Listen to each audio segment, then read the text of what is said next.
Bueno, a ver, me pongo de pie un minutito, luego me sentaré, ¿eh? Simplemente para pedirles un poquito de silencio, porque ahora vamos a comenzar la sesión de la tarde, el café o el debate que hay mientras todos tomamos el café y seguimos adelante con la jornada, ¿no?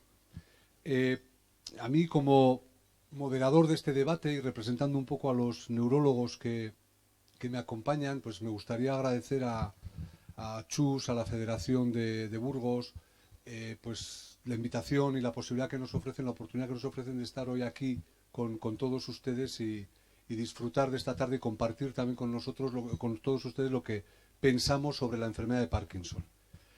Dicho esto, y ya paso a sentarme, dicho esto, el título el título del debate era ¿de dónde venimos, dónde estamos y hacia dónde vamos?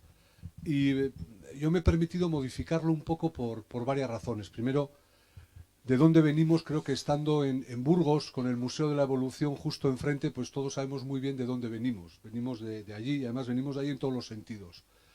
Y me parecía que hablar un poco de la historia del Parkinson, de los medicamentos que ha habido hasta ahora y demás, era un poco redundante, era un poco, no nos iba a conducir a nada práctico. A mí me gustaba la idea de que este debate fuese eminentemente práctico y ver si somos capaces de transmitirles información que sea de provecho para todos y que sirva también para resolver algunas dudas que puedan tener. Entonces, pues para eso contamos con un plantel de neurólogos de primera fila. Tenemos a la doctora Rosario Luquín, de la Clínica Universitaria de Navarra, en Pamplona, al doctor Juan Carlos Martínez Castrillo, del Hospital Ramón y Cajal de Madrid, y la doctora Esther Cubo, del Hospital General Yagüe de Burgos. Ahora Universitario de Burgos. Bueno, yo... Bien, el Hospital Universitario de Burgos. Vale, y si les parece ya comenzamos el debate. Hemos elegido tres temas porque nos parece que son temas de actualidad, temas que, por lo que vemos en otras reuniones, interesan a los afectados, interesan a los profesionales que también trabajan en el mundo del Parkinson e interesan también a los familiares. Entonces, los tres temas son, uno, la fase premotora, si antes de que aparezcan los síntomas hay algo, si se puede diagnosticar, si hay que hacer algo o no, o en qué situación estamos. El segundo tema serán los síntomas no motores. Es evidente que el Parkinson es mucho más que un temblor o que una dificultad en el movimiento, hay muchos síntomas más. Y la última parte del debate la centraremos en los nuevos tratamientos, las posibilidades de nuevo tratamiento. Bien, entonces si les parece empezamos y respecto a la fase premotora, a mí me gustaría preguntar a la mesa, a mis compañeros, a cualquiera de ellos, que expliquen un poquito por qué existe esta posibilidad, por qué existe, primero si existe y segundo por qué existe la posibilidad de pensar por lo menos que existe una fase premotora, que antes de que aparezca el temblor o la rigidez puede haber algo más. Cualquiera de los tres, el que se anime. Bueno, Guruch, por alusión voy a contestar yo. Yo creo que de alguna forma los neurólogos pensamos que en la enfermedad de Parkinson sí que puede haber una fase premotora en la que las personas tienen una serie de síntomas que muchas veces son síntomas poco definidos, que muchas veces ni los pacientes lo reconocen ni el neurólogo tampoco. Y yo ahora estaba pensando, cuando yo hice la residencia en Pamplona, que ya hace muchos años y no voy a decir cuántos, pues que había artículos que salían y ponía que verdaderamente las personas que tenían Parkinson pues habían perdido el olfato durante igual 20 años antes de tener la enfermedad. Y en aquella época nadie dábamos, nos parecía una cosa como tonta, como algo que verdaderamente tiene temblor y dificultad para moverse, que tiene que ver eso con la pérdida de olfato. Y pasaron muchos años y quizá los estudios a veces neuropatológicos, fundamentalmente, pues demostraron que es posible que un marcador de la enfermedad de Parkinson, como es una proteína que se va depositando por el cerebro, pues aparecen una serie de estructuras que no tienen nada que ver con la movilidad. Aparecen en el corazón, aparecen en el bulbo olfatorio, por eso se pierde el olfato, aparecen en el intestino. Y de ahí se empezó a hacer una especie como de investigación si verdaderamente eso tenía síntomas quizá antes de que la enfermedad diera la cara, por llamarlo de alguna forma, como puede ser el temblor, la dificultad para moverse. Y a partir de ahí pues se han hecho muchísimos estudios de población, estudios epidemiológicos, y han descrito que las personas que tienen Parkinson, pues en una proporción muy alta, eso no quiere decir que en todas las personas ocurra, pues tiene una serie de síntomas. Entre ellos, pues la pérdida de olfato es algo muy característico, que puede ser casi en el 90% de las personas. Puede haber problemas de la motilidad intestinal, o sea, puede haber problemas de estreñimiento muchos años antes de que aparezca la enfermedad. Puede haber también problemas de alteraciones de la función del corazón, puede haber problemas de depresión, lo cual no quiere decir que todas las personas que tengan estos síntomas al cabo de X años vayan a tener una enfermedad de Parkinson. Pero si cuando uno ve en la consulta a una persona que cumple criterios clínicos de enfermedad de Parkinson porque tiene temblor o tiene lentitud para moverse y pregunta por estos síntomas, que son síntomas que son no motores, muchos de ellos, pero que deberían haber aparecido muchos años antes de lo motor, pues la gran mayoría de las personas lo comentan y dicen que sí. Entonces tú preguntas, bueno, ¿y usted identifica bien los olores?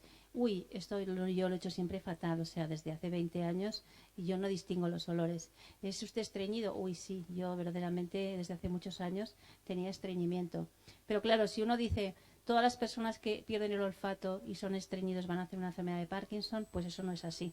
Entonces son marcadores que nos están diciendo que quizá la enfermedad está empezando por otro sitio que no es puramente en el cerebro donde está la regulación del movimiento, pero todavía no sabemos si eso es cierto en el 100% de las personas.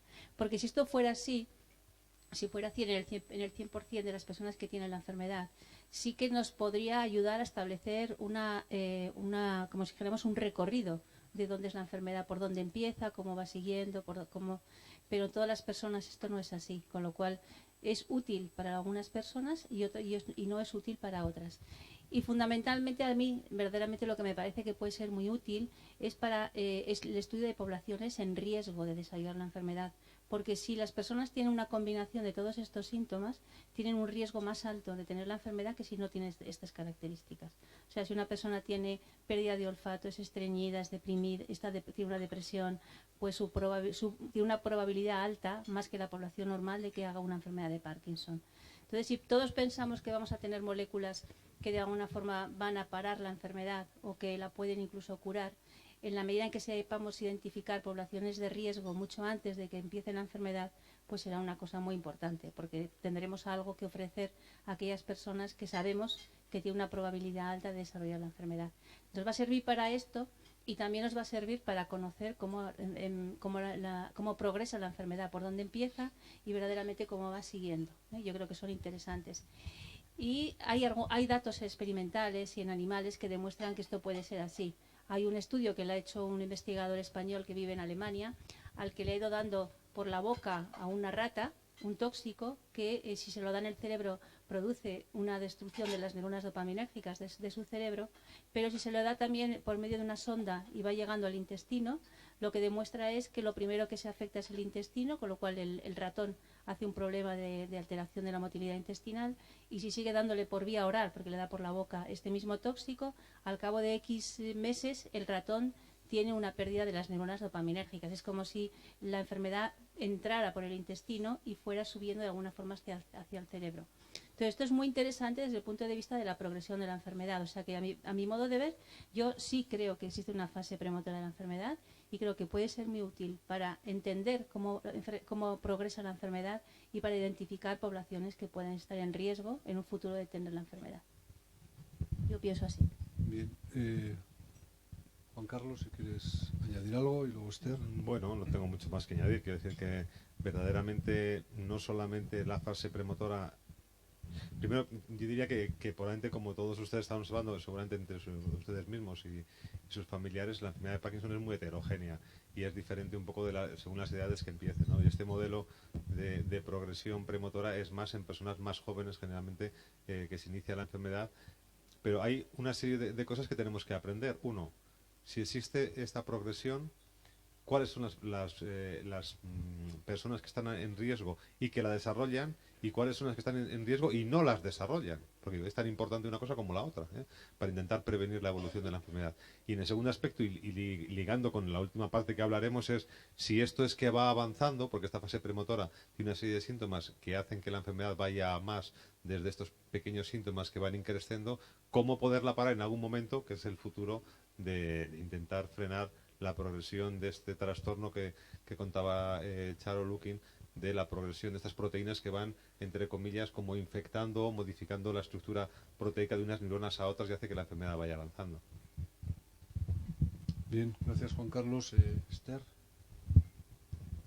Bueno, pues a ver qué puedo añadir yo. Lo único que la fase premotora y el desarrollo de síntomas, que ya se sabe que existe, pues ha planteado problemas en cuanto a cuándo se debe diagnosticar a la enfermedad de Parkinson. Es decir, si ya con tener síntomas premotores podemos decir si esto es una enfermedad de Parkinson. Bueno, parte ya lo ha dicho Charo Lukin. Y esto se ha trasladado pues a las entidades internacionales, la Sociedad de Trastorno del Movimiento Internacional, donde se ha reunido un comité y para seguir diciendo qué criterios clínicos tenemos que tener para diagnosticar la enfermedad de Parkinson. Hasta ahora los signos cardinales era pues el temblor de reposo, la lentitud, la rigidez, las alteraciones de la marcha, ¿no? Y claro, si cambiamos el enfoque y incluimos los síntomas premotores, los síntomas no motores, cambiaría nuestro concepto de enfermedad de Parkinson, cambiaría la epidemiología, cambiaría la prevalencia. Es decir, sería un cambio tan importante que aumentaría muchísimo. Y luego, sobre todo, teniendo en cuenta que estos síntomas premotores pues son muy sensibles, es decir, que son muy tempranos, pero poco específicos. Entonces, hasta ahora el consenso es que existen, pero todavía para diagnosticar la enfermedad de Parkinson se necesita tener los síntomas motores, los signos motores. Bien, gracias a todos. Yo, por ser un poco provocador, en este sentido sí me gustaría decir dos cosas que van en la línea de lo que decía la doctora Cubo ahora. Yo comparo esto al concepto de arteriosclerosis y a tener un infarto de miocardio. Una cosa es tener arteriosclerosis que puede afectar a un 20% de la población, a un 30% de la población, y una cosa es tener un infarto de miocardio que a lo mejor afecta a un 2, o un 3, o un 4, o un 5% de la población. ¿Qué quiero decir con esto? Que a lo mejor si uno piensa en el Parkinson desde el punto de vista de la patología, de los cambios que pueden ocurrir en el cerebro y fuera del cerebro, quizás estemos hablando de una enfermedad o de un... Es que yo no sé si llamarlo enfermedad en ese momento, porque simplemente hay cambios patológicos, no hay expresión sintomática. Entonces la pregunta es, ¿llamamos enfermedad a algo cuando todavía no hay síntomas o hay que esperar a que haya síntomas?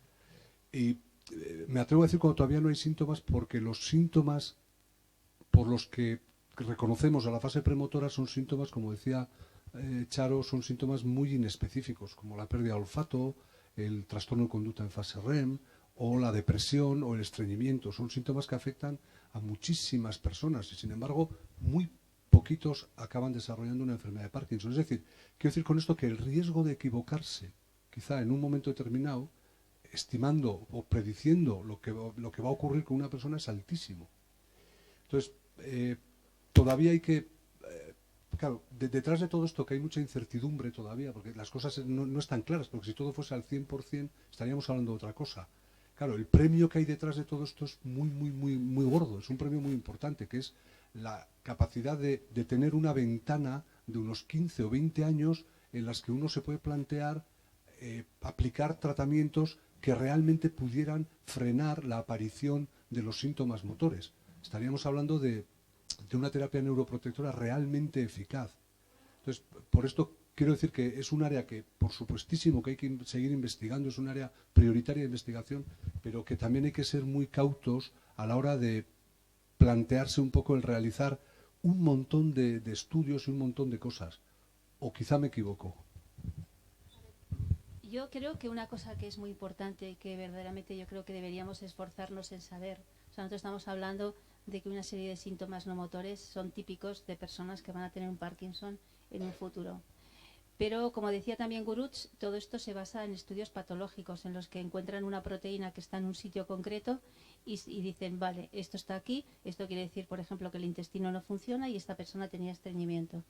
Pero yo creo que hay una cosa que es muy importante y es mirarlo desde el otro punto de vista y es decir, ¿qué proporción de pacientes tienen esta combinación de síntomas que son bastante frecuentes en la población y nunca van a hacer la enfermedad?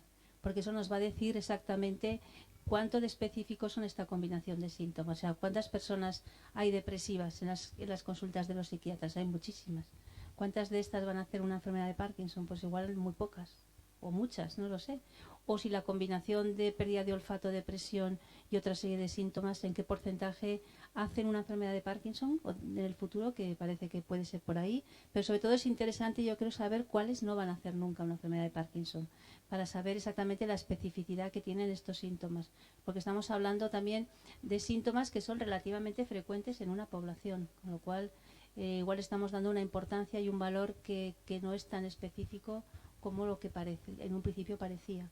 O sea que yo creo que es importante hacer estudios de población de los dos tipos, ver cuántos hacen una enfermedad de Parkinson y verdaderamente buscar biomarcadores tempranos que nos permitan saber que la van a tener, y cuántos de estos pacientes que tienen esa misma combinación pues no lo van a hacer nunca, ¿no?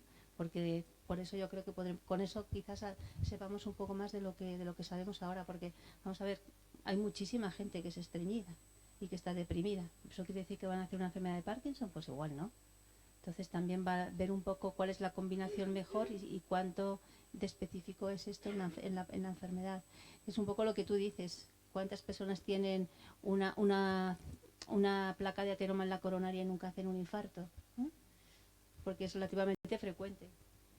Sí, pero a todos les tratamos, ¿no? O sea, quiero decir que Claro, es que efectivamente es que esto cambiaría las cosas. Claro. Si hubiese un tratamiento neuroprotector eficaz, probablemente, claro, pero yo ahí me paso al otro extremo, probablemente todo el mundo tomaría ese tratamiento neuroprotector muy eficaz, tuviese estos síntomas o no los tuviese. posiblemente, salvo que tuvieras algunos efectos secundarios que... Ahí voy, ese es el punto. Sí, pero yo creo que tenemos que ponderar cuál es el verdadero valor de estos síntomas premotores. Está claro cada vez más que el trastorno de conducta del sueño REM es casi un marcador de enfermedad neurodegenerativa en este momento. El estreñimiento no, y la hiposmia seguramente tampoco, ¿no? Entonces, eso sumado a, yo que sé, alguna prueba que podamos hacer, no digo, o de líquido cefalorraquídeo, otro marcador que en este momento no tenemos, eso nos puede ayudar. O lo contrario, pacientes, por ejemplo, la mutación de la dardarina, en la que bueno, el doctor Ignacio Soro pues, ha trabajado mucho y sabe mucho de todas estas cosas. Verdaderamente hay un grupo muy importante de pacientes que son más de la mitad que no llegan a desarrollar la enfermedad. Igual estos tienen el ácido úrico alto y es que eso es lo importante. No lo sé, esto es una cosa que he dicho pero hay que seguir investigando mucho en qué factores son los que están influyendo en que no se llegue a desarrollar la enfermedad teniendo en principio un marcador genético que sería favorable a que lo desarrollaras. Y por supuesto, claro, en el ejemplo de la arteriosclerosis y el día que hay un tratamiento que evite que, aparte que lo tomaremos todos, ¿no? Pero realmente yo creo que el objetivo final es ese, buscar cuál es el factor de riesgo que nos hace tener tener Parkinson o tener Alzheimer o tener alguna enfermedad neurodegenerativa y evitarlo, y así es posible que sea barato y que sea fácil de cuantificar en la población general. Sí, no, yo por concluir, coincidiríais con esta opinión de que en un mundo, en un siglo en el que la medicina tiende cada vez más a la medicina de las 4 Ps, de ser personalizada, preventiva, predictiva y participativa, este es un ejemplo muy claro y que hay que continuar con esta línea, pero manteniendo las cautelas que un poco hemos querido poner aquí encima de la mesa. Yo estoy de acuerdo contigo en que la enfermedad de Parkinson, cada persona tiene su enfermedad y no hay dos iguales, aunque todos tengan cuerpos de Levy, es decir, da igual. Hay personas que tienen la misma enfermedad pero no son iguales. Y eso es lo ideal, pero yo creo que tenemos un recorrido todavía súper largo para intentar llegar a un tratamiento individualizado de una persona, sabiendo que verdaderamente cada persona tiene su enfermedad, con una afectación específica de sus estructuras y con unos síntomas muy concretos. Y yo, pienso que estamos hablando de forma muy general de algo que llamamos enfermedad de Parkinson, pero que cuando afecta a un individuo concreto con su dotación genética y sus hábitos, se manifiesta de una forma y en otra persona se va a manifestar totalmente diferente. Sí. Bueno, yo lo que quería decir que con respecto a la fase premotora, que los síntomas son inespecíficos y que sobre nuestra genética también influyen mucho los estilos de vida. Desde luego lo que han dicho estudios epidemiológicos es que el ejercicio físico protege, y protege a una gran cantidad de población, es decir, cada uno con su carga genética diferente. Y yo creo que estamos buscando siempre moléculas, tratamientos farmacológicos neuroprotectores cuando tenemos en nuestras manos un elemento tan neuroprotector como son estilos de vida sanos y el ejercicio físico. Sí. Voy a decir una cosa que es bastante divertida. Hay un estudio que se ha hecho en animales, en monos y en ratas, que si les ponen a correr en un rodillo de estos y luego les dan un tóxico, las ratas que habían corrido X metros y el mono que había corrido X metros, se hace mucho más resistente al tóxico que mataría las neuronas dopaminérgicas que el que no ha hecho ejercicio. O sea que verdaderamente yo, que durante años pensé que el ejercicio, bueno, hacía algo, pero que tampoco era para tanto. Yo creo que ahora verdaderamente algo que las personas con Parkinson deben hacer desde el principio es ejercicio. Es tan importante probablemente como la medicación o quizá más. Por el aspecto y sobre todo porque hay una cosa que es muy lógica. Si estamos hablando de una enfermedad que va a afectar a la movilidad y va a ir progresando, pues cuanto mejor estés cuando la enfermedad progrese, la vas a llevar mucho mejor. Simplemente por lógica, independientemente de que hay estudios en animales que dicen que es neuroprotector, como dice la doctora Cubo. O sea que yo creo que es súper fundamental. Bien, bueno, pues con este primer diálogo que hemos mantenido, esperamos haber conseguido un efecto, que es que cuando lean un titular en el periódico que dice la pérdida de olfato es el primer síntoma del Parkinson, por lo menos lo vean con espíritu crítico. Y, o sea, aquellos que a lo mejor en ese momento estén con una pérdida de olfato por cualquier otro motivo, pues calma, ¿eh? ¿De acuerdo? Si hemos conseguido ese objetivo, pues bienvenido sea. Bien, pasamos a la siguiente tema de debate, que es más práctico que este es más, el primero era un poquito más especulativo, pero de gran importancia, y el segundo que ya es más práctico porque afecta muy directamente a la calidad de vida de las personas con Parkinson, que son los síntomas no motores. Yo creo que ya en la última década se ha hablado muchas veces de los síntomas no motores, pero recuerdo que la primera reunión de la Federación Española de Parkinson en el año 92, puede ser, en San Sebastián, el tema era los otros síntomas de la enfermedad de Parkinson. Un poco queríamos ya hablar de estos temas, de estos síntomas que siempre han pasado un poco desapercibidos y que, sin embargo, como decía, son realmente importantes. Entonces, Esther, para que empieces ahora, ¿de qué estamos hablando cuando hablamos de síntomas no motores? Brevemente. Sí. Pues estamos hablando fundamentalmente de trastornos cognitivos, de demencia, trastornos psiquiátricos, psicóticos, síntomas psicóticos, depresión. También lo que últimamente se está hablando de trastorno de control de impulsos, de apatía y también de síntomas no motores en el área digestiva, lo que hemos dicho de estreñimiento, alteraciones en la motilidad gástrica, sudoración, lo que es relacionado con el área de la disautonomía y también en la esfera urinaria. Y bueno, realmente es increíble, ¿no?, que después de más de 100 años de haberse descrito la enfermedad, los síntomas no motores se están describiendo últimamente en los últimos 20 años aproximadamente. Y son los síntomas que se sabe que impactan más en la calidad de vida, que institucionalizan más a los pacientes. No tanto los trastornos motores de la movilidad, es muchas veces los trastornos cognitivos, la demencia, o afecta al cuidador, pues los síntomas psicóticos, trastorno de control de impulso, es decir, que son realmente los que más repercuten. Muy bien, gracias. ¿Queréis añadir algo? Yo, como siempre, tengo que hablar. Yo creo que los síntomas no motores, como bien decía la doctora Cubo, probablemente aparecen más en enfermedades de Parkinson más avanzadas, pero también, como hemos visto antes, pueden aparecer desde el principio. Y quizá incomodan más, no sabría yo decir si al cuidador o al paciente, porque también hay un estudio en los que se hacía se les preguntaba a los cuidadores verdaderamente cuáles eran los síntomas que para ellos eran más incapacitantes desde el punto de vista del cuidador, y al cuidador le molesta que su mujer o su marido tenga síntomas psicóticos y esté demenciado, pero si no tiene ayuda y no puede andar y le tiene que verdaderamente acostar todos los días y bañar, pues también los síntomas motores son importantes. O sea que depende un poco también del contexto donde uno lo valore. Y lo digo porque ha habido mucho debate en todas las sociedades científicas diciendo que lo motor es lo que importa y otros que dicen que lo no motor es lo que importa, ¿eh? Entonces yo creo que cada caso puede tener un peso diferente, lo que es motor o no motor, pero probablemente los trastornos cognitivos son los que, como decía la doctora Cubo, pues van a ser aquellos que a una persona van a impedir que esté con su familia y probablemente lo vayan a tener que llevar a una institución, porque a la vez de la demencia puede haber trastornos de conducta, puede haber alucinaciones. Pero también yo creo que cuando uno lee en los trabajos científicos, es importante no perder de vista que las personas, cuando llegan a un estadio avanzado de la enfermedad, los síntomas motores también pueden ser muy incapacitantes, ¿eh? O quizá para un cuidador lo que más le molesta puede ser los trastornos del sueño, es decir, que no duerma. Si el marido o la mujer no duermen toda la noche, la otra persona tampoco duerme.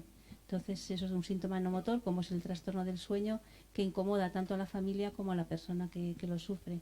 O sea que yo creo que hay que ver de forma individual pues cuál puede ser el peso específico de cada uno de estos síntomas.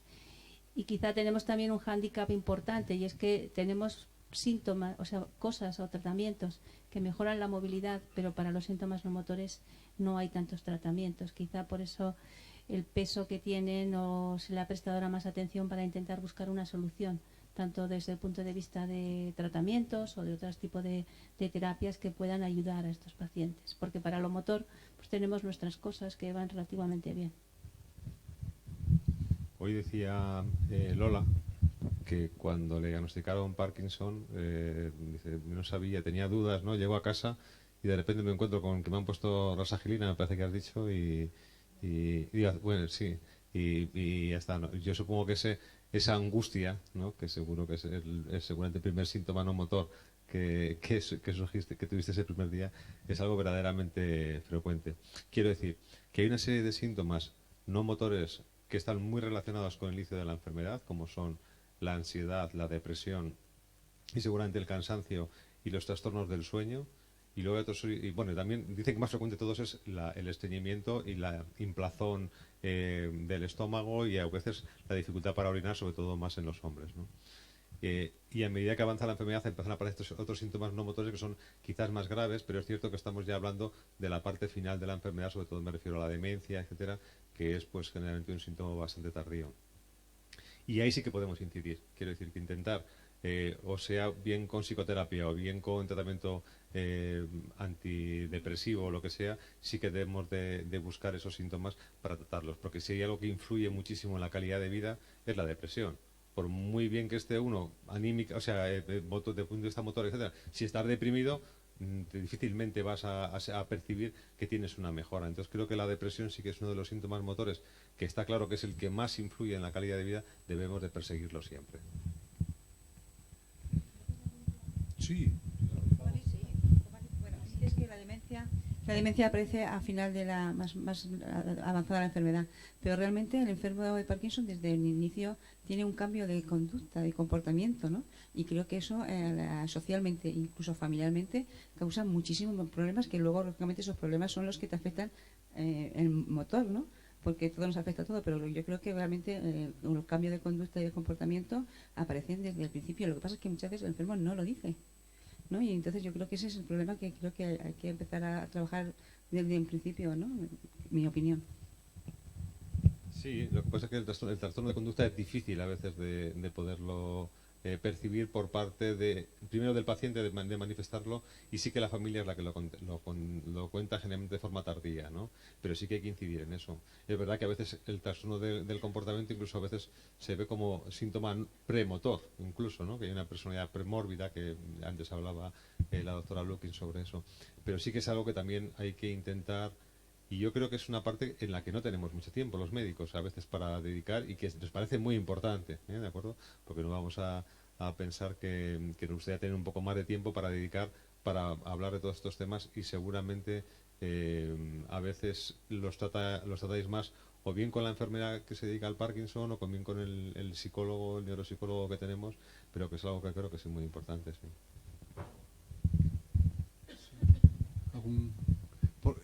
A toda la audiencia, José, si hay alguien que en algún momento quiere opinar, hablar, que levante la mano, porque le pasaríamos el micro inmediatamente, ¿eh? O sea, que esto es un foro abierto, o sea, que siéntanse libres y tranquilos. Yo lo que quisiera comentar es que, a ver, si empezamos a contar el número de síntomas que puede ir asociado a la enfermedad de Parkinson, pues a lo mejor contamos 15, 18 síntomas, ¿no?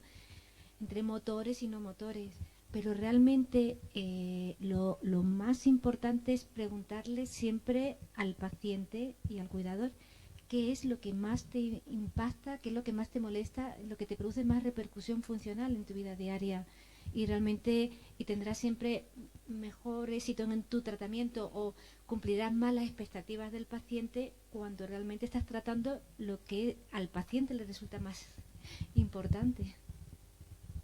Bien, por hacer una lectura un poco diferente de esto, yo la sensación que tengo, y me gustaría que pues valoráramos si coincidís o no coincidís con esta perspectiva, es que este boom por hablar de los síntomas no motores, etcétera, que se ha producido en los últimos años, fundamentalmente obedece a que afortunadamente hay o disponemos de buenas estrategias para controlar los síntomas motores.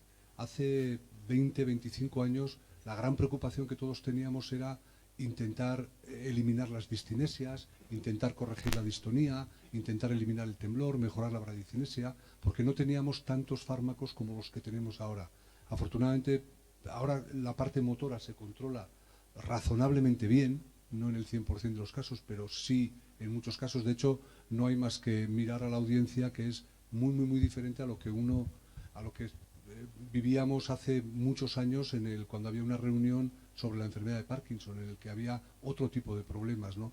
Y esto ha permitido que nos dediquemos mucho más tiempo y mucho más atención a estos síntomas no motores que antes pasaban prácticamente desapercibidos, porque bastante problema había con lo otro. No sé si coincidís que hasta cierto punto es la historia, que también creo que es bueno decirlo, ¿no? La historia de un éxito parcial, si uno quiere, pero sí que es un éxito de la medicación, de la cirugía y de otras muchas terapias. Sí, porque yo creo que no cabe ninguna duda que cuando una persona tiene una serie de problemas, pues hace, como decía la doctora Cubo, una especie de escala. Y entonces, en la medida que mejora unos, pues van pasando al siguiente, al siguiente, al siguiente. Y es muy habitual a veces en pacientes que tú ves que han mejorado mucho y les dices, bueno, pero usted está estupendo. Y dices, sí, pero ahora lo que me pasa es esto, que probablemente ya lo tenía antes, pero como eso era secundario no lo decía. Entonces, en la medida que tú corriges un problema, aparecen otros que ya estaban, pero que no los decía porque eran secundarios. Entonces, claro, ¿qué es lo que queremos todos? Pues estar siempre bien. Entonces, si nos corrigen algo, pues y tenemos más cosas, pues lo seguimos contando, ¿no? Si yo voy a un sitio y porque me duele mucho una pierna y me quitan el dolor, pues igual luego no me doy cuenta que es que me dolía también, no sé, el tobillo de la otra pierna, pero que era menos fuerte. Es decir, que en la medida que corregimos unas cosas aparecen otras. Y el paciente siempre te va a decir, porque lo que quiere es estar al 100%, pero como querríamos todos. Hay un estudio interesante de hace años, sí, ¿puede poner ahí el micrófono? De hace años, que se comparaban dos fármacos para ver cuál era mejor para la calidad de vida y para el bienestar de los pacientes con Parkinson. Y cuando se analizaron los resultados, la variable que explicaba que los pacientes estaban mejor no era un fármaco o el otro, sino el número de visitas que habían hecho al médico. Cuando se permiten más números de visitas, verbalizas más estos síntomas, se controlan mejor estos síntomas, y yo creo que fue la primera vez, ¿no?, en el estudio que se comparaba el Sinemed y el Sinemed Plus, en el cual, o sea, el Sinemed Retard, cuando nos dimos cuenta de este tipo de situaciones. Buenas tardes, soy María José y soy reciente en la Asociación de Burgos. Pero el otro día, preparando un poco este encuentro, estuvimos los compañeros y las terapeutas viendo qué temas nos podían interesar. Entonces, hay una cuestión que parece que nos inquietaba a todos, que es cómo afecta a la enfermedad del Parkinson a los estados de ánimo y a la ansiedad en concreto. Y por qué nos aumenta la sensibilidad y nos afectan más las pequeñas cosas. Bueno, no sé quién responde. La doctora Cubo. Bueno, a ver, yo creo que porque uno se vuelve más sensible, posiblemente a lo mejor está traduciendo un estado anímico bajo, ¿no? Quiero decir, un síntoma depresivo. Y también depende mucho de en qué en qué estadio está con respecto al diagnóstico reciente o no. Es decir, vamos, yo creo que cuando a una persona se le diagnostica de Parkinson, la asimilación, el afrontamiento de este diagnóstico conlleva pues muchos cambios para esa persona, ¿no?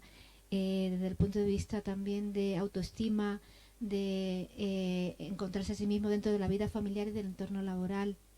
Y yo creo que un cúmulo de todo puede hacerte más sensible a comentarios, creerte que te minusvaloras o creerte que ya no sirves tanto como antes. Entonces, bueno, son explicaciones parciales de lo que puede pasar. Bien. Comentaba antes el doctor Castrillo que son síntomas además muy difíciles de tratar, de muy difícil tratamiento, algunos de ellos, no todos, pero sí que muchos de ellos son resistentes a los tratamientos farmacológicos estándar. La pregunta sería, ¿qué aportan las terapias complementarias? Es un término que a mí no me gusta mucho porque yo creo que el Parkinson tiene que ser abordado de manera integral, pero ¿qué aportan todas estas terapias? ¿Cuál es vuestra opinión? Bueno, pero no sé qué quieres decir por complementarias. Quiero decir, el caso es que no sé si te refieres al ejercicio, a...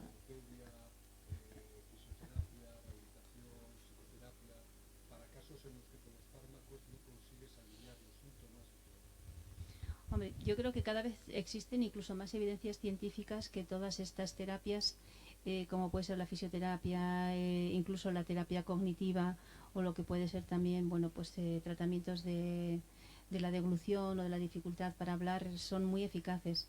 Y desde luego yo siempre les digo a los pacientes, si usted quiere mejorar, tiene que ir a ese tipo de terapias, porque las medicinas ahí no hacen nada, ¿no? Está demostrado que verdaderamente hay muy pocos fármacos que puedan cambiar pues la dificultad que las personas tienen para hablar, la dificultad que las personas pueden tener para tragar, incluso problemas del equilibrio o de la marcha, que también pueden ser problemas importantes en determinadas personas porque les provocan caídas.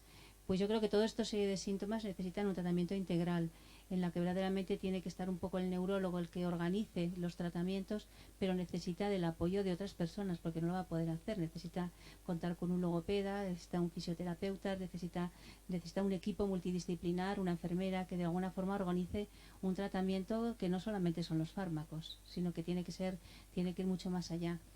Y antes yo creo que todos pensábamos que esto era eficaz, pero ahora mismo se están publicando trabajos que ya tienen una evidencia científica de que esto es así, o sea, que no solamente es la impresión que cada uno tiene, sino que verdaderamente está demostrado. Y yo tengo la impresión que quizá estas terapias deben iniciarse desde el principio de la enfermedad. O sea, yo creo que cuando nosotros indicamos a una persona la primera pastilla para que se tome, sea rasagelina, sea un agonista, lo que queramos dar, tenemos ya que ir organizándole un tratamiento de fisioterapia, porque probablemente podemos evitar cambios que pueda haber de postura para que no se queden tan flexionados, podemos evitar que hable mejor, que no tenga problemas para articular las palabras, porque si esperamos muy tarde probablemente el beneficio ya es mucho más escaso. Pues yo creo que nos deberíamos plantear ese tratamiento desde que hacemos el diagnóstico, no cuando el paciente empieza a tener problemas. Creo que hay que hacer un tratamiento también un poco, por llamarlo así, preventivo de estos problemas que sabemos que van a aparecer. O sea, no van a aparecer dentro de 1, 2, 3 años, pero es probable que aparezcan. Entonces es bueno que los pacientes hagan un tratamiento integral, que caminen, que hagan pilates, que naden, que hagan footing, cada uno que elija un poco lo que quiera, ¿eh? Pero yo creo que eso es súper importante. Sí, también la ayuda, yo creo que cada vez más de la terapia ocupacional y la visita a domicilio para hacer que, bueno, pues adecuar bien la casa al entorno, ¿no? Me suele gustar preguntar a los pacientes qué le gusta hacer. Que hay algunos que le gusta más que ver la televisión. Digo, estupendo, a partir de ahora no la vuelvo a encender, ¿vale? Y yo creo que es un gran ejercicio no ver la televisión. Y entonces a ver si consigue salir de casa, ¿no? Entonces, me gusta pasear. Pues bueno, pues pasee. Me gusta jugar a la tuta, pues jugamos a la tuta. O al mus, lo que sea, hay que socializarse y hay que hacer ejercicio. El ejercicio puede ser simplemente pasear o caminar a un buen paso y ya es suficiente. Y luego está la segunda parte, que quizás no lo que al principio pensaba que se refería el doctor Linaza solo con su pregunta, terapias alternativas de cosas raras. Que si yo... Ah, eso va después, vale. Entonces vale, ya está. Sí, en estas yo creo que todo el mundo está alerta de todas estas terapias milagro que de vez en cuando aparecen en la prensa y demás, ¿no? Todo el mundo está al tanto. Yo quería hacer también un comentario que lo del término terapias complementarias o terapias de apoyo, yo creo que han competido con la industria farmacéutica. La industria farmacéutica, pues con el dinero que disponen, han podido desarrollar estudios científicos con una metodología adecuada donde se demuestran cosas y nosotros las asumimos en la práctica clínica con una evidencia científica y por eso pues recetamos determinados tipos de fármacos. ¿Qué es lo que ha pasado con las terapias? Ejercicio, pues no han tenido ese patrocinador, nadie ha invertido tanto dinero. Entonces, ¿qué pasa? Hay una escasez de estudios científicos que digan que son efectivas. Ahora se están empezando a hacer y se están haciendo también con una metodología pues adecuada. Es que la metodología importa muchísimo. Y realmente, bueno, pues ha salido a la prensa por los famosos ejercicios de Tai Chi, porque se hizo con una metodología adecuada y se publicaron en revistas médicas. Es decir, cosas de fisioterapia o de ejercicio físico se publican en revistas médicas pues de alto nivel, de alto impacto. Entonces yo creo que es cuestión de invertir en hacer trabajos de investigación que demuestren la validez para que así no quepa ninguna duda de que son tan efectivas como en el tratamiento farmacológico. Muy bien. Sí, por allí quieren hacer una pregunta. No sé dónde ha quedado el micro. Yo, mientras llega el micro allí, sí que me va a permitir hacer una pregunta al doctor Martín de Castrillo. ¿Qué es la tuta? La tuta... No, el tute se juega a las cartas y la tuta es un juego que se juega aquí en Castilla que consiste en un palo que realmente se ponen las monedas arriba, se tira con unos chanflos de hierro y luego lo que queda cerca del chanflo es tuyo, y lo otro es para... El chanflo es una de hierro, una cosa redonda, como un disco con el que se lanza a la tuta, ¿vale? Menos mal que el chanflo no es otra cosa rara que hace no sé qué y hay que... Bueno, a ver, la pregunta por ahí, sí. Tres cosas. Una, parece que se deduce de lo que habéis estado diciendo, como que hay unas primeras etapas en las cuales son más importantes los síntomas motores y luego va siendo más importante los no motores. Yo llevo 20 años diagnosticado y ahora mi primer problema son las caídas y el miedo a caerme. Me he caído como 40 y tantas veces y algunas con consecuencias malas. Y también el atragantamiento. Me paso muy mal con eso. Y sin embargo, mentalmente no creo que esté muy trastornado todavía. Luego, otra cosa, lo que ha dicho el doctor Ignacio sobre lo de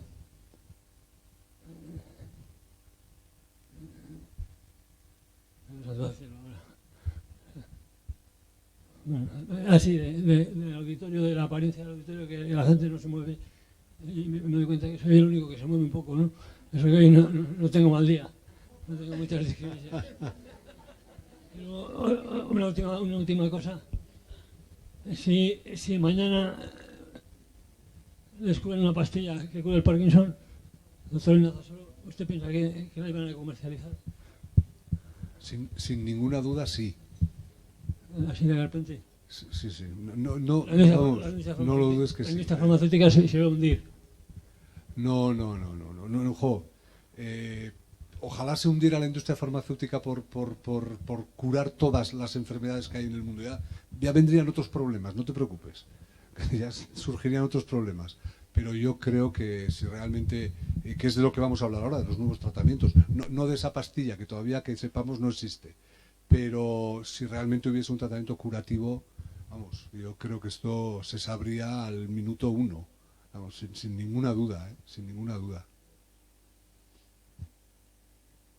Igual soy un ingenuo, pero de verdad lo digo con total sinceridad, ¿eh? Ha habido muchas enfermedades que se han conseguido curar a lo largo de la historia, muchas. O sea que por eso yo presumo que no va a pasar nada porque se cure el Parkinson.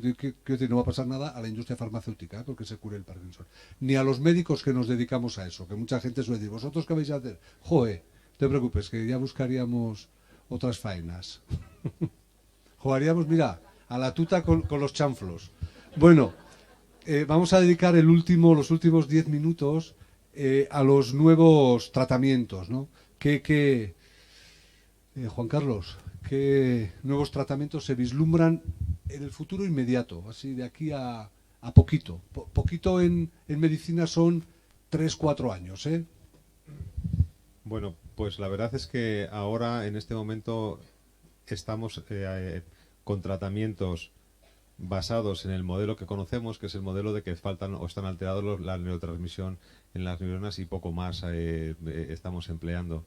Entonces, a corto plazo, que corto plazo son 3 años, yo veo pocas innovaciones. Quizás se va a introducir dentro de unos meses un nuevo fármaco en España, pero que sustantivamente, bueno, será interesante y seguro que funcionará bien en algún grupo de personas, pero no va a cambiar nuestro concepto general, que es la safinamida, que llevan ustedes oyendo hablar tiempo de ella. Ahí hay varios ensayos clínicos más con diversos fármacos, pero también a priori no parece que vayan a cambiar mucho el panorama.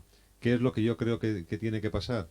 Creo que cambiando el modelo, que es este modelo que estábamos hablando antes, de por cómo progresa la enfermedad, cómo unas neuronas están modificándose por la transmisión de unas proteínas de una neurona a otra, creo que quizás este sea el futuro que yo esperaría como más halagüeño, así a priori, conseguir un fármaco que evite este cambio de modificación de la proteína, que han oído hablarnos muchas veces, que se llama sinucleína, que pasa de una neurona a otra, y esto es como las manzanas. Antes decíamos que había una manzana podrida dentro de un cesto y estropeaba las otras. No sabíamos por qué, hoy sabemos que es por las bacterias, pero entonces en aquella época no se sabía. Hoy tampoco sabemos por qué una neurona hace que se pase esta proteína de una neurona que está sana, pero de una anómala a una sana. Lo sabremos y el día que sepamos cómo evitar eso, verdaderamente yo creo que por lo menos se conseguirá estancar la enfermedad de Parkinson. Y ese es mi mayor esperanza. No sé en cuánto tiempo, por supuesto, pero... Bueno, yo no soy tan optimista porque yo no estoy convencida que esa proteína sea mala. Entonces, primero habría que demostrar que la proteína que se va acumulando en los cerebros y en otras partes como sea el intestino y el corazón, verdaderamente es lo que es dañino. Y si eso es así, pues probablemente, como dice el doctor Martínez Castrillo, habría que intentar una molécula o una forma de evitar que esa proteína se vaya transmitiendo de una célula a otra. ¿Qué podríamos hacer mientras tanto? Yo creo que si verdaderamente lo demostramos, eso sería la terapia perfecta, porque evitaríamos que la enfermedad progresara. Mientras tanto, ¿qué podríamos hacer mientras llega esta especie de terapia que puede ser curativa?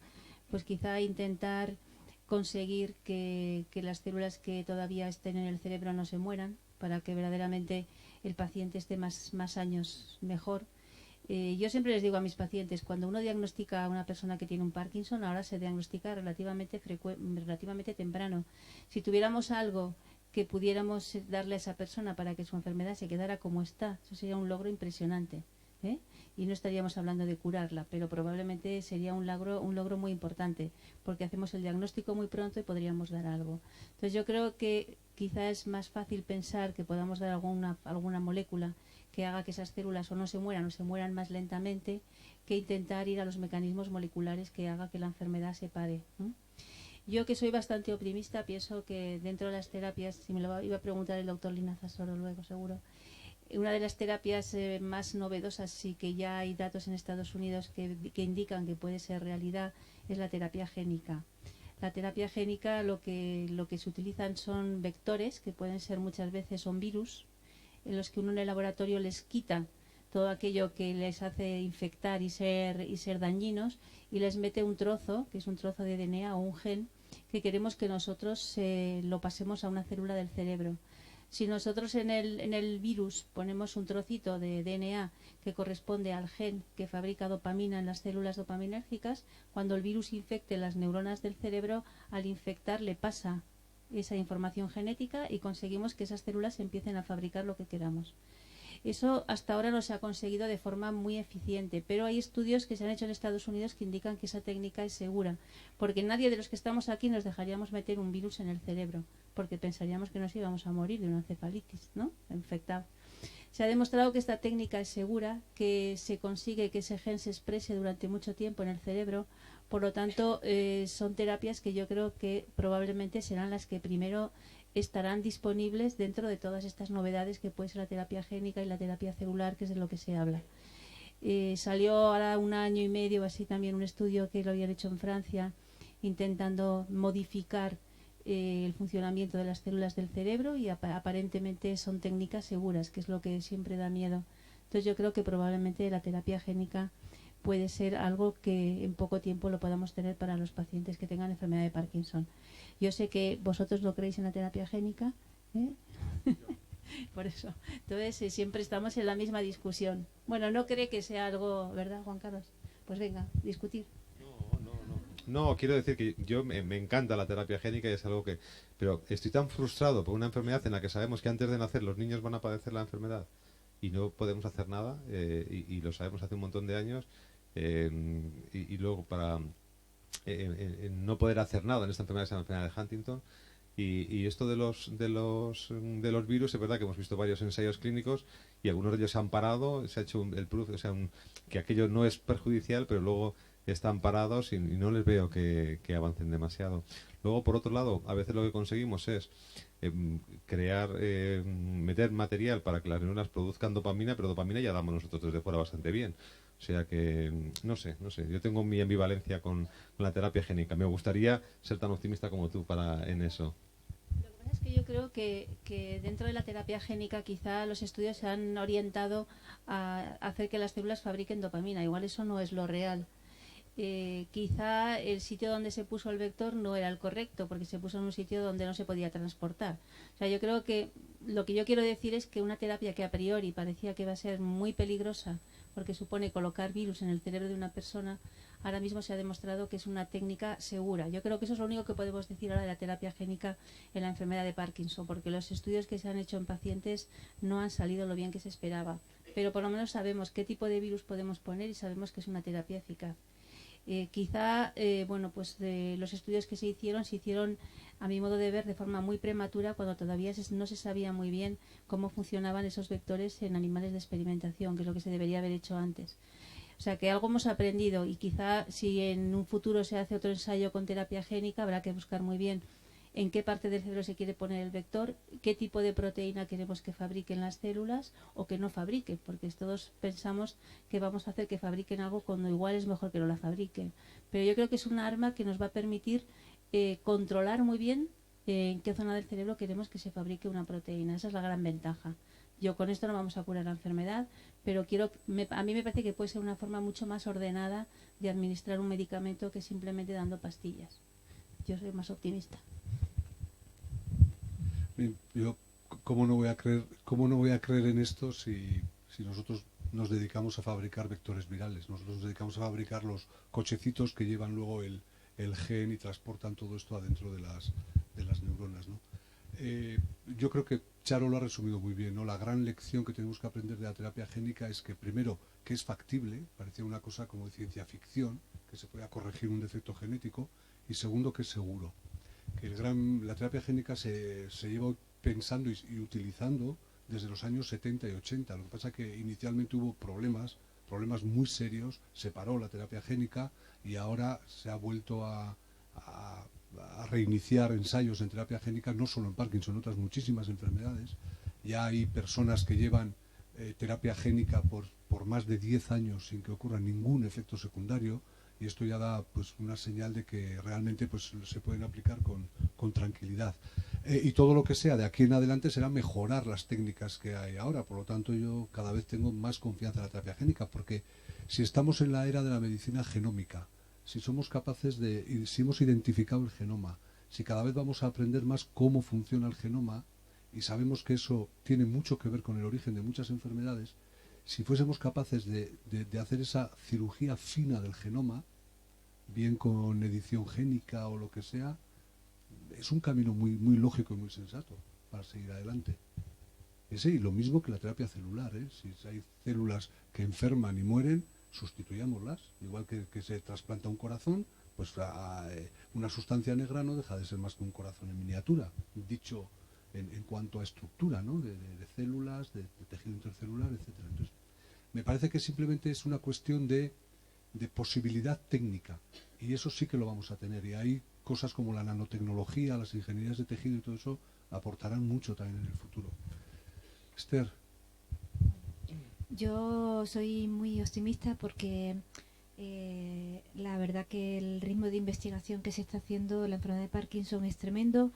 Invitaría a ir a un congreso de neurología para que pudierais ver todo lo que avanza cada año, porque desde un punto de vista, queda un poco mal, desde un punto de vista mercantil, la enfermedad de Parkinson no deja de afectar a muchísima gente, con lo cual significa que es rentable a la industria farmacéutica. Pero la investigación científica no solamente parte de la industria farmacéutica, también hay fundaciones científicas llevadas por científicos que lo hacen de una forma más altruista. Y entonces hay un interés comercial, hay un interés sanitario y un interés científico. Es decir, que no es una enfermedad rara, por lo tanto se va a conseguir. Y luego decir también que lo que nosotros decimos siempre, se está investigando muchísimo. Claro, el paciente lo ve desde otra perspectiva, es que lo que se anuncia en un artículo y lo que luego llega a la consulta ha pasado, hay un desfase, es decir, estamos hablando de un desfase de 8, 10 años. Claro, eso el paciente no lo entiende, es decir, que ¿por qué hablamos tanto de que hay tanto avance si en la consulta me siguen recetando lo mismo? Es que ese desfase todavía existe, pero se conseguirá. Muy bien. Si hay alguna pregunta, bien. Si no, tenemos que cortar. Me dicen que tenemos que pasar al otro edificio para seguir con las sesiones, que si no nos vamos a retrasar. Aquí había una pregunta. En todo caso, atendemos esa última y ya está. Muy bien.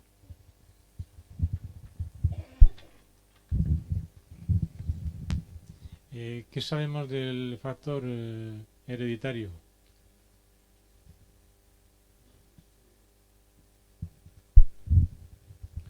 Pues que aproximadamente el 10-15% de los casos de enfermedad de Parkinson son claramente hereditarios. Han identificado pues prácticamente 17-18 genes relacionados con esas formas hereditarias de la enfermedad.